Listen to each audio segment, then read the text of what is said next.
Magandang araw kaibigan! Tuloy po kayo sa Felicidad's Channel. Sa mga kwento ng buhay at pag-ibig na hinalukay sa natatagong baul ni Felicidad. Pero bago po tayo magpatuloy, huwag niyo pong kalilimutan na i-like ang video, i-subscribe ang channel, at i-click ang notification bell para lagi kayong updated sa mga parating pa na upload.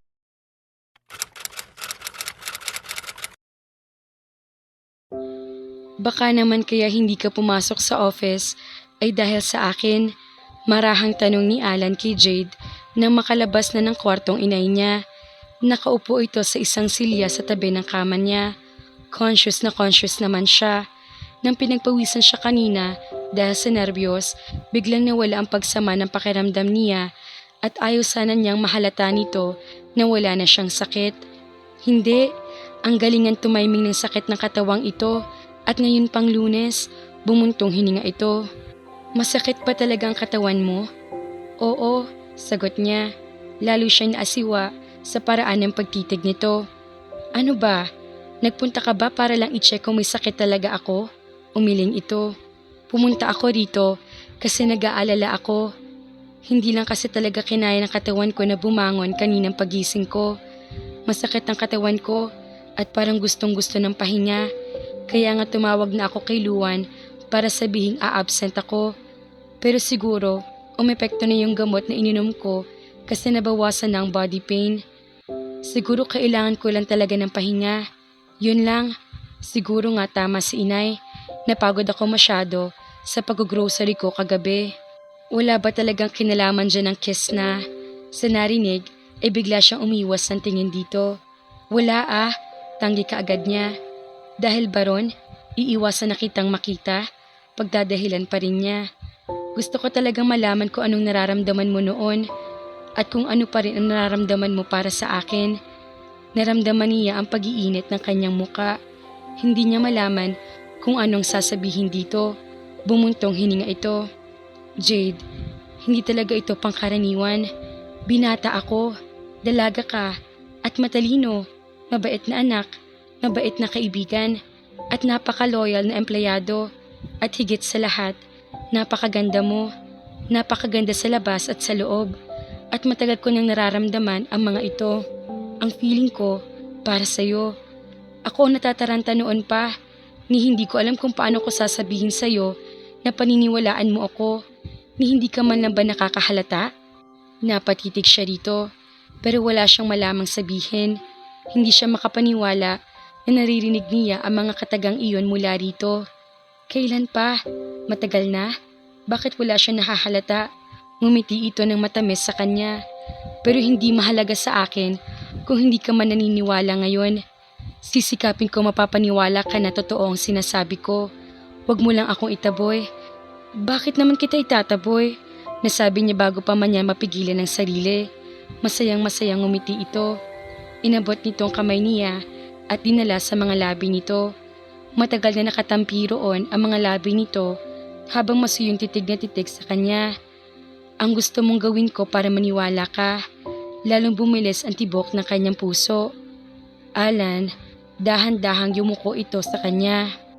Ani mo naghihintay ito kung itutulak niya ito palayo. Ngunit sa halip na gawin iyon, nang sobrang lapit na nito, ay napapikit na lamang siya. At nang maramdaman niya ang paglapat ng mga labi nito sa mga labi niya, ay napasinghap siya. Sa ikalawang pagkakataon, ay nalasap ulit niya ang masuyo, matamis at maramang paghalik nito sa kanyang mga labi. Napangunyapit siya sa mga balikat nito. Hindi na niya alintana ang tagal ng halik na pinagsasaluhan nila. Pansamantalang nakalimutan niya ang lahat ng kanyang mga pag-aalinlangan, lahat ng kanyang mga pag-aatubili, at tumugon siya sa halik nito ng buong puso. Na maghiwalay ang mga labi nila ay titig na titig ito sa mga mata niya. Wala siyang magawa kundi tumitig na rin dito dahil maaari nitong makita sa mga mata niya ang nararamdaman niya ng mga sandaling iyon. Maya-maya ay ngumiti ito na animo alam na nito ang damdamin niya rito. Napapikit na lamang siya. Patay. Paglabas pa lamang ni Jade ng elevator, ay ngiting-ngiting sinulubong kaagad siya ni Luan. Magandang umaga, Ate Jade.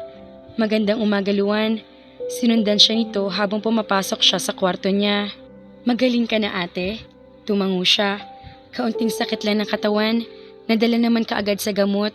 Akala ko kasi magiging trangkaso na. Ibinaba nito ang mga folders sa ibabaw ng kanyang desk. Ito ang schedule ng mga meetings ni Sir sa araw na ito at ito naman ang schedule ng mga appointments niya.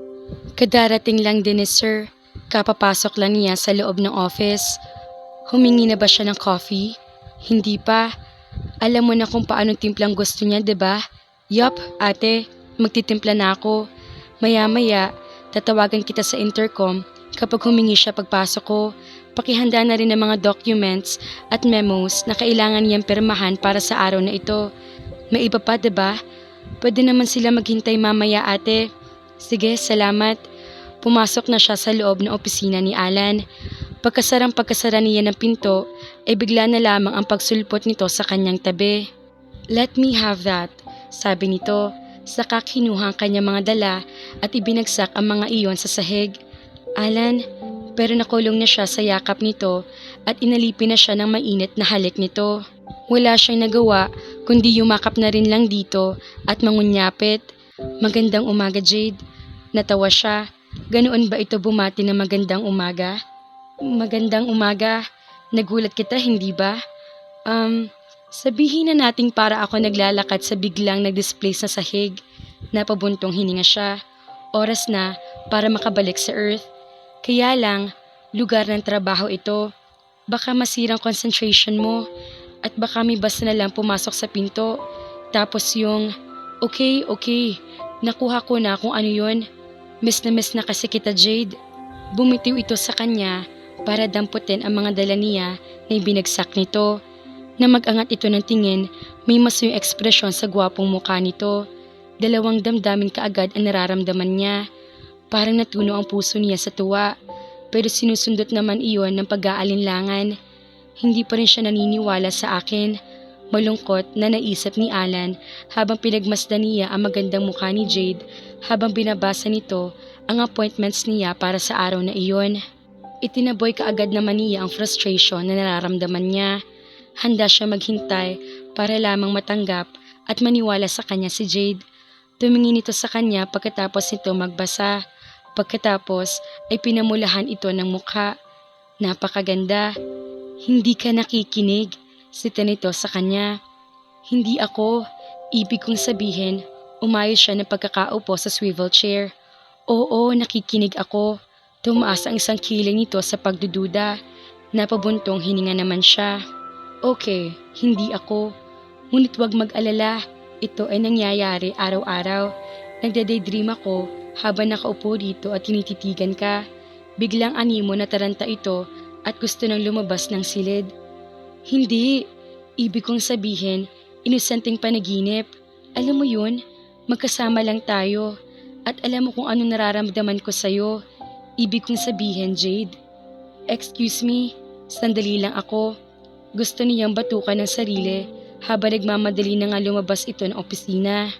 Mabuti na lamang at mag-isa lamang sa kwarto niya si Jade. Kung makikita ni Luan ang itsura niya ng mga sandaling iyon, tsak na malalaman kaagad nito na may milagrong nangyayari sa kanila ni Alan. Sapo ang kumakabog na dibdib, naglalakad na siya patungo sa kanyang desk at naupo. Pakiramdam niya ay naglalakad pa siya na nakalutang. Si Alan ba talaga naririnig niya nagsabi na nagde-daydream ito tungkol sa kanilang dalawa? Gusto niyang maniwala sa kanya ng labis. Desperately, bakit ba hindi na lang siya maniwala? Kaya maaring siya ay para maging tunay silang masaya. Naaalala niya ang pag-aalala sa mukha nito bago siya lumabas ng pinto.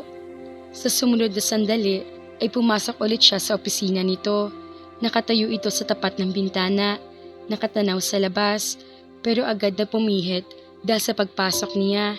Punong-puno ng pag-aalala ang mukha nito habang titig na titig sa mukha niya. Ayos ka lang ba? Tanong nito. Ngumiti siya dito. Nakaramdam pa rin siya ng awkward na gawin ito. Trying to feel as if ito ang pinaka-natural na bagay na gagawin niya. Hindi niya kailanman inakala. Itigil mo yan.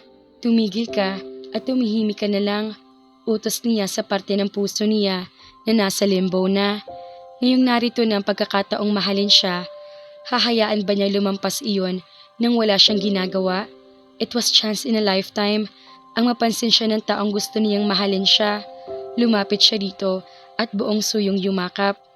Nararamdaman niyang pag-iinit ng kanyang muka pero nagpatuloy pa rin siya sa gustong gawin. Nakatitig lang ito sa kanya na animo naghihintay lang sa gagawin niya. Masuyong ngumiti siya dito. Alam kong oras na ng trabaho, pero ikaw ang boss at alam kong makakalusot ka kahit sandaling-sandali lang. Maari ba tayo magsimulang muli? Hahalikan mo ba ulit ako, Alan? Kailangan kong maramdamang totoo nga ito at hindi ako nangangarap lamang. Oh Jade, humigpit ang pagkakayakap nito sa kanya at pinagbigyan nito ang kahilingan niya ng buong puso.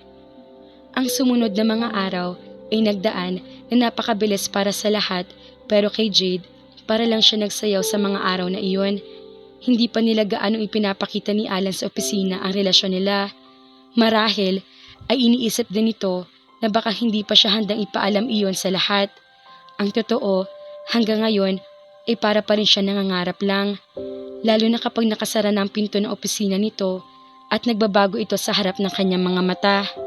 Lalo na kapag parang hindi nito mapigilan ang sarili maging malambing sa kanya. Hindi tuloy niya masabi sa kanyang inay o kay Alona tungkol doon dahil parang hindi pa niya kayang i-handle ang mga tanong. Kay Kirby ay maaring hindi siya makapagsinungaling.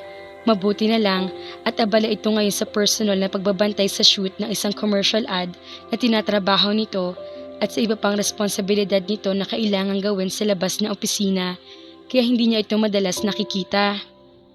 Nang mga oras na iyon ay abala siya sa pagtulong kay Luan nang bigla na lamang dumating doon si Mariz. Isang tingin pa lamang dito, alam kaagad niya ang pangit na mood nito. Kailangan kong makausap si Alan, pagdedemand nito. Ngayon na, sigaw nito dahil napatanga sila ni Luan rito. Ma'am, meron pa ho siyang kausap sa loob, sabi niya rito. Bakit hindi ho muna kayo maupo at... Ayoko umupo. Anong karapatan mong diktahan ako? Tawagin mong boss mo. Sabihin mo sa kanya na makipag-usap siya sa akin ngayon din o magwawala ako rito sa labas. Nasa itsura nito, nagagawin nga nito ang sinasabi. Naupo siya sa kanyang desk para magsulat ng maikling note. Saka inutusan si Luan sa mahinang tinig na ipasok iyon sa loob at pasimpleng ibigay kay Alan. Mabilis sa sinunod ni Luan ang utos niya. Inalok naman niya si Mariz ng maiinom pero para nagsalita lamang siya sa hangin. Ni hindi siya pinansin nito. Nanatili lang ito nakatingin sa labas ng glass panel. Maya-maya ay bigla siya hinarap nito. Sino ang bagong babae? Kilala mo ba kung sino i-dinedate ngayon ng boss mo? Umiling siya. Hindi ma'am. Manipes na manipes ang pagkakatikom ng mga labi nito. Pero kahit galit ay napakaganda pa rin nito. Napakaklase nito. Pero ano nagawang tanggihan ni Alan ang isang babaeng gaya ni Mariz Alegre? Kumpara dito, talaga napakasimple lamang niya. Siguro, may tinatago siyang iba. Tumingin ulit ito sa kanya. Sigurado ka bang hindi mo kilala kung sino yung babae? Noong lumabas si Alan ng opisina nito, kasunod dito lumabas si Luan kasama mga kamiting ni Alan at 3 department heads. Pinasamahan ang mga ito ni Alan kay Luan patungo sa conference room. Pagkatapos, ibinuksan nito ang pinto para kay Mariz na para nagmukhang maamong tupa at maiiyak pa pagkakita dito. Alan, hindi ko kaya. Sa loob tayo mag-usap, Mariz, okay? Pasok ka, sabi nito sa babae na kaagad at tumugon sa utos nito. Hindi siya tumingin kay Alan pero naramdaman niya ang pagbuntong hininga nito at ang pagsulyap nito sa kanya bago nito isinara ang pinto. Pabagsak na naupo siya sa kanyang swivel chair at napapikit. Parang biglang sumakit ang ulo niya. Hindi niya malaman ang iisipin ng mga sandaling iyon. Matagal siya nasa ganoong akto nang maramdaman niyang bumukas ang pinto ng opisina ni Alan. Napamulat siya. Humahangos na lumabas roon si Mariz. Pulang-pulang mukha nito sa galit. Nag-aalalang pumasok siya sa opisina ni Alan. Alan, nadatnan niya nakaupo ito at sa pompising kakikitaan ng mahabang galos. Naku mga ka-felisidad, paano kapag nalaman ni Mariz na si Jade ang girlfriend ni Alan? Malamang magkagulo. Ilantad na kaya nina Jade at Alan ang kanilang relasyon? Kaya naman, abangan!